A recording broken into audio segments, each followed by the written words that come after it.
திரு கோகுல், இதில் வந்து அடுத்த கட்டத்தை நோக்கி நகர தயாரிச்ச திமுக அப்படின்னு புரிஞ்சுக்கலாமா? இதில் வந்து ஜென்சி டிஎம்கே அப்படின்னு ஒரு மீட் நடந்திருக்கு. அந்த கூட்டம் வந்து நீங்கள் பயங்கரமாக பார்ட்டிசிபேட் பண்ணியிருப்பீங்கன்னு நினைக்கிறேன். அதில் வந்து என்ன பேசப்பட்டது, எதை நோக்கி நகர்வதாக ஒரு பிளான் பண்ணப்பட்டிருக்கு?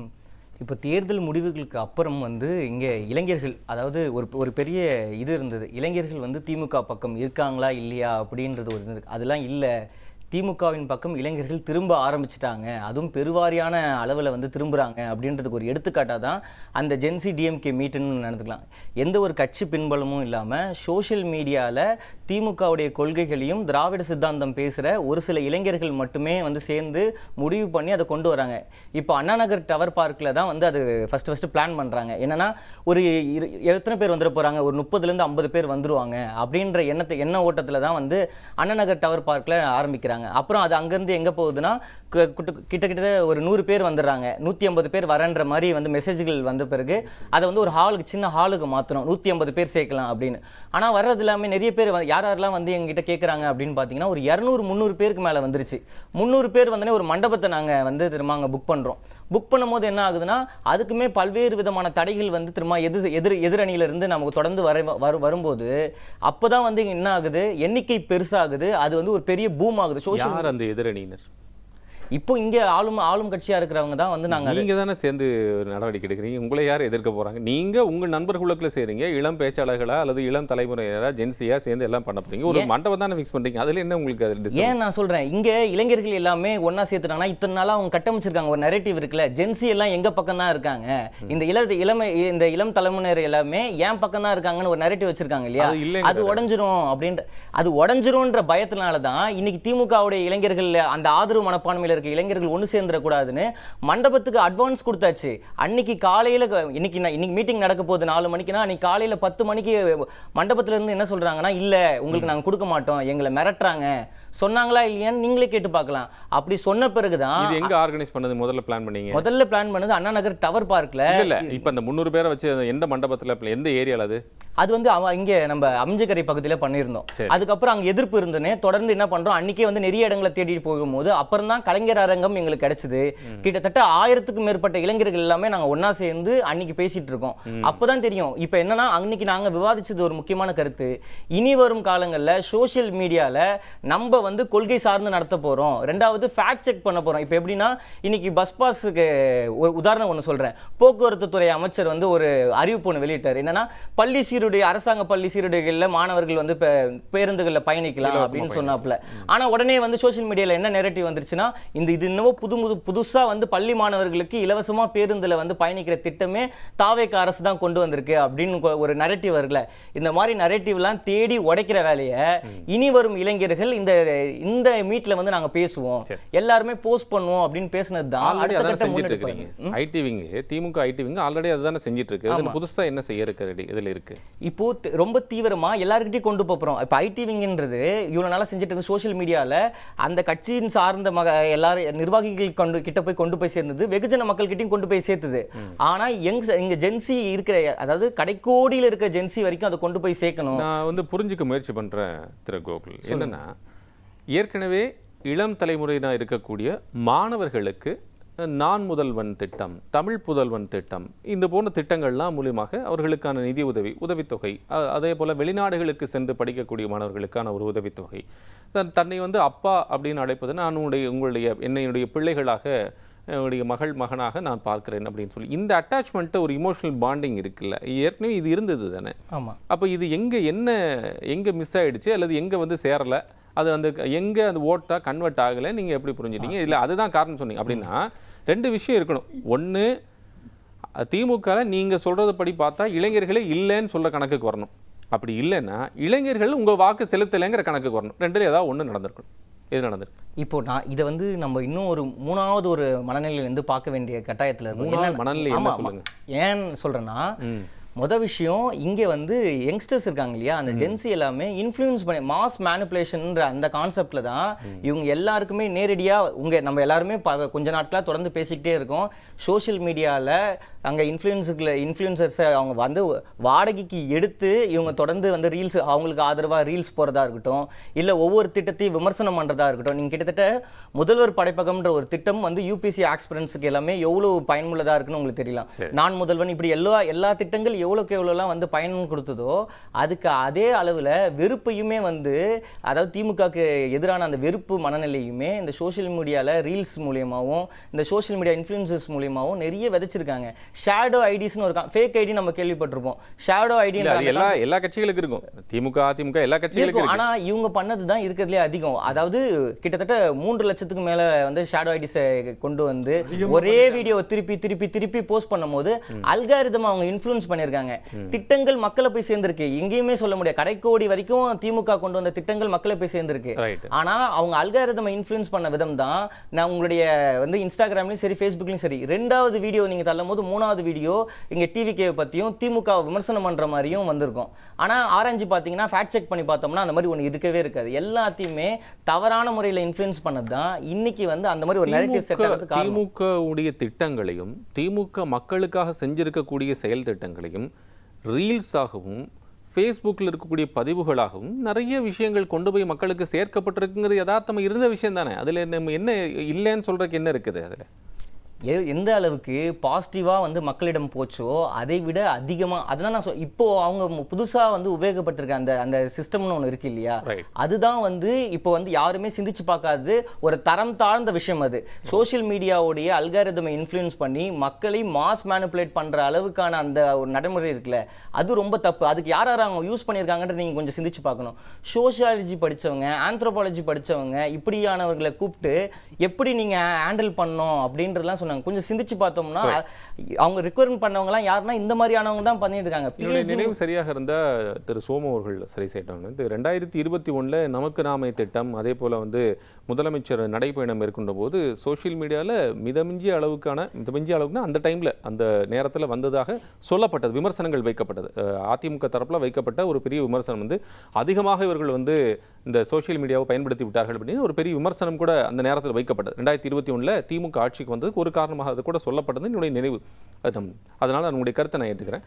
சொல்லுங்க கோகுல்.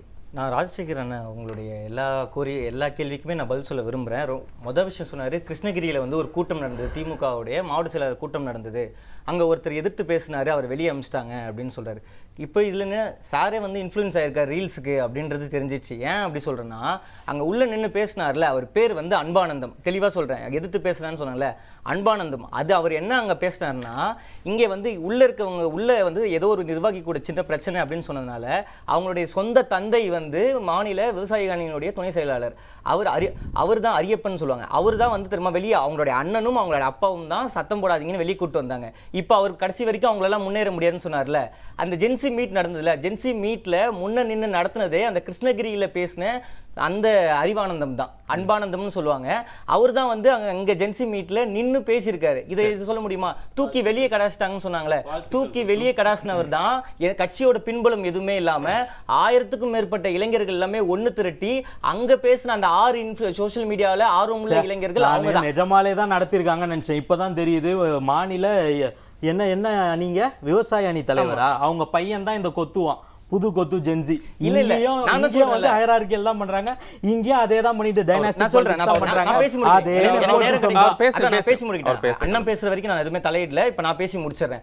அதுக்கப்புறம் எந்த ஒரு பின்புலமுமே இல்லாம நான் உட்பட எல்லாருமே கட்சியினுடைய ஆதரவு எதுவுமே இல்லாம, யாருடைய அரசியல்வாதிகளுடைய ஆதரவு எதுவுமே இல்லாம வெறும் இளைஞர்கள் மட்டுமே ஒன்னு சேர்ந்து நாங்க பேசியிருக்கோம். அதே மாதிரி இன்பநிதி அப்படின்ற வார்த்தை யூஸ் பண்ணாங்க.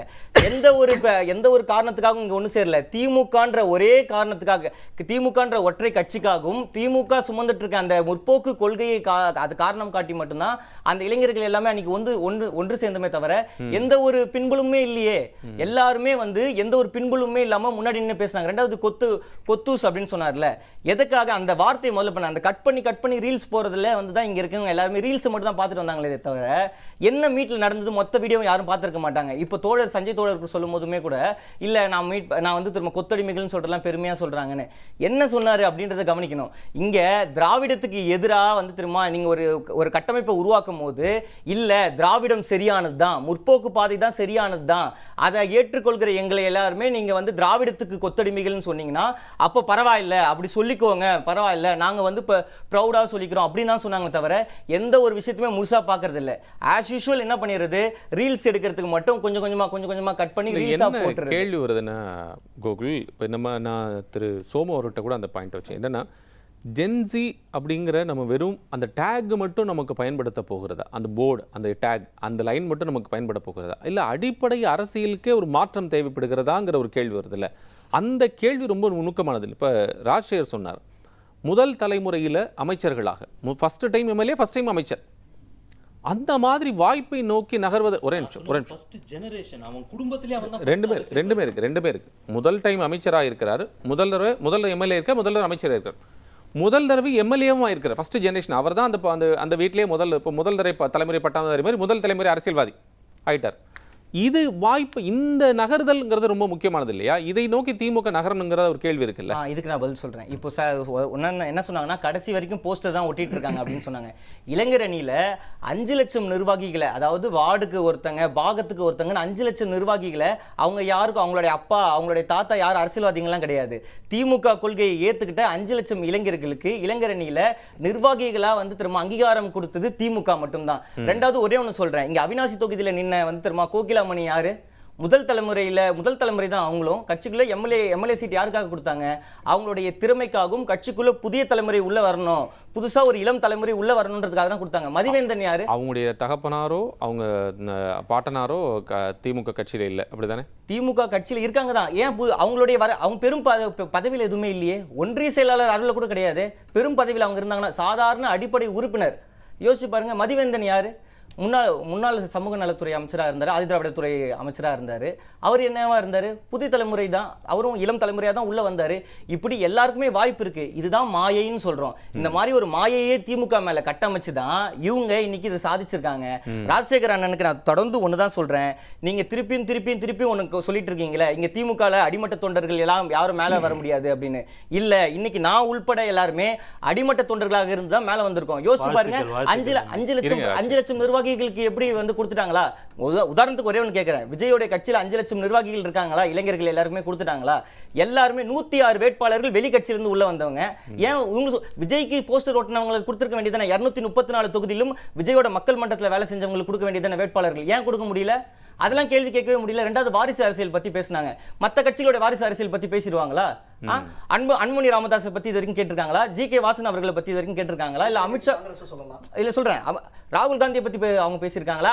உதாரணத்துக்கு ஒன்று சொல்றேன், இங்க கிரிக்கெட் கிளப்ல போயிட்டாங்க அப்படின்னு சொல்றாங்க. அமித்ஷாவுடைய மகன் கிரிக்கெட் கிளப்ல இருக்காரு, அரை கேள்வி கேட்டாரா அண்ணன்? இப்படி கேள்வியா கேட்க மாட்டாங்க. இவங்களுக்கு அதீத திமுக வெறுப்பு, இவங்களுக்கு இருக்கிறது அதீத திமுக வெறுப்பு. இது வந்துடக்கூடாது. இவங்களுக்கு எல்லாருமே வந்து சரி. அது இப்போ நீங்க சொல்ற கருத்தை நான் உங்களுடைய கருத்தாக நான் ஏற்கிறேன். ஆனால் இப்போ என்ன, ஒரு நடிகர் கட்சின்னு சொல்லி திமுக தலைவர் அட்ரஸ் பண்ணுறதுக்கான தேவை என்ன இருக்கிறது? அவர் வந்து ஒரு கட்சியுடைய தலைவர் ஆகிட்டார். 108 இடங்கள் வந்து மக்கள் மேண்டேட் கொடுத்துருக்குறாங்க. அப்படி இருக்கின்ற போது கூட அவர் வந்து ஒரு அட்ரஸ் பண்ணலாமே. அவர் வந்து அந்த கட்சியை சேர்ந்தவர், தாவேக்கா வந்திருக்கிறத அட்ரஸ் பண்ணலாமே. இப்போ நான் ஒரு விஷயம் சொல்கிறேன், நீங்கள் வந்து நடிகராக இருந்து அரசியல் தலைவராக மாறிட்டீங்க, 108 இடங்கள்ல ஜெயிச்சிட்டீங்க. சரி, என்ன பண்ணீங்க? இன்றைக்கும் மக்களை போய் சந்திச்சிருக்கீங்களா? சார், அது திமுக தலைவருக்கும் பொருந்தும் தானே சார்? அவரும் நடிச்சு தானே சார் வந்தாரு, எல்லாருக்கும் பொருந்தும் சார். மக்கள் பணி செய்யறாரு இல்லையா? நேரடியாக களத்துல இறங்கி சந்திக்கிறாருல. தோல்வி அடைந்தாலும் சரி, கொளத்தூர் மக்களை சந்திக்க நேரடியாக போயிட்டாருல. பெரம்பூருக்கு போயிட்டீங்களா? திருச்சி கிழக்குக்கு போனீங்களா? சொல்லுங்க, போனீங்களா? முதல்ல என்ன சொன்னீங்க? 5000 பேருக்கு இதுக்கு முந்தின அவங்க தேர்தலில் ஜெயிக்கிறதுக்கு முன்னாடி 5000 பேருக்கு மட்டும் தான் அனுமதி கொடுத்திருக்காங்க. 5001 வந்தா கூட நாங்க பாதுகாப்பு கொடுக்க மாட்டோம் காவல்துறை சொல்றாங்கன்னு சொன்னாங்க. இன்னைக்கு நன்றி தெரிவிக்கும் கூட்டம் நடிகர் விஜய் அவர்கள் வாங்க போறாரு. அப்ப என்ன? முதலமைச்சர் விஜய், முதல்வர் விஜய், முதலமைச்சர் விஜய் அட்ரஸ் பண்ணுங்க. முதலமைச்சர் விஜய் தான் அவர். முதலமைச்சர் விஜய் அவர்கள் அங்க போறாரு. 5000 பேர் மட்டும் தான் வரணும், QR கோட் இருக்கிறவங்க மட்டும் தான் உள்ள வரணும்னு சொல்றீங்க. ஏன் முதல்வருக்கு அப்படி ஒரு ரெஸ்ட்ரிக்ஷன்ஸ் அங்க இருக்கு? லட்சக்கணக்கான பேர் சந்திக்கணும், ப்ராப்பரான ஒரு இது கொண்டு வாங்க, எல்லா நடைமுறையோட கொண்டு வாங்க, பாதுகாப்போட கொண்டு வாங்க. ஏன் கொண்டு வர முடியல? இப்ப அப்படி சொன்னாங்களே, நேரடியா வருவேன்னு.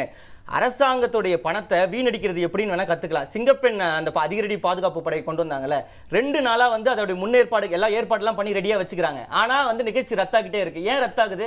ஆனா தன்னுடைய வந்து உதவியாளரா இருக்கிறவங்களுடைய வீட்டுக்கு கிரகப்பிரவேசத்துக்கு போக முடியுது. அது அவருடைய தனிப்பட்ட அதுதான் நானும் சொல்றேன். அது நடக்கலன்னு கேள்வி கேட்கிறேன். அதுக்காக இது போக கூடாதுன்னு சொல்ல இல்ல நான் என்ன கேக்குறேன்னா, அதுக்கு போனது சந்தோஷம். நீங்க தனிப்பட்ட முறையில் என்ன வேணா போங்க. ஆனா நீங்க ஒரு முதலமைச்சரா ஆன பிறகு மக்கள் நலன் பொது நலன் தானே உங்களுக்கு முக்கியம். பொது நலனை விட்டுட்டு அரசாங்க பணம் அங்க வீணாகுது, லட்சக்கணக்கில் பணம் வீணாகுது. அதை விட்டுட்டு உங்களுடைய தனிப்பட்ட முறை தான் முக்கியமா? அதுக்கே முதல்வர் தனிப்பட்ட முறை காரணமே இருக்கவும் சொல்ல முடியாதுல்ல. ஒரு முதலமைச்சருக்கு தனிப்பட்ட காரணங்கள் காரியங்களும் இருக்கத்தான் செய்யணும். அது போனதா அதுக்காக இத கேன்சல் பண்ணாங்கன்னு சொல்றது தப்பு. எதுக்காக கேன்சல் பண்ணாங்க? தண்ணிலை விளக்கம் கொடுத்துட்டாரா? முதல்வர் ஏன் தண்ணிலை விளக்கம் கொடுக்கல? அது கொடுக்க சொல்லுங்க.